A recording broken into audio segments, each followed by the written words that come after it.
අලුත් අවුරුදු කෑම මේසෙට කජු කේක් එකක් හදාගන්න විදිහ තමයි අද කියන්න හදන්නේ. හැමෝම දන්න බටර් කේක් රෙසිපි එක. බටර් කේක් කිලෝ එකකට අපි හදාගන්නකොට පිටි ග්‍රෑම් 250යි, බටර් ග්‍රෑම් 250යි, සීනි ග්‍රෑම් 250යි, බිත්තර ග්‍රෑම් 250ක් වෙන්න කටුව ඉවත් කරාට පස්සේ බර එන්න ගන්න ඕන. වැනිලා තේ හැඳි 2යි, බේකින් පවුඩර් තේ හැඳි 2යි, කිරි කප් කාලයි.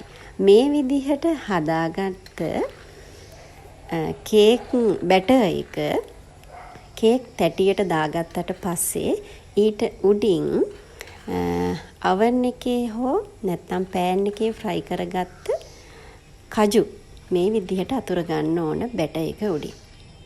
ඊට පස්සේ oven එකේ සාමාන්‍ය විදිහට කේක් එක බේක් කරගත්තට පස්සේ අපිට කජු කේක් එකක් හදාගන්න පුළුවන්. ඉතින් අලුත් අවුරුද්දට මේ විදිහට ඔයාලට කජු කේක් එකක් හදාගන්න පුළුවන්. අනිත් අයට අම්මා ෆුඩ්ස් අපෙන් කජු කේක් එකක් ගෙන්න ගන්නත් පුළුවන්.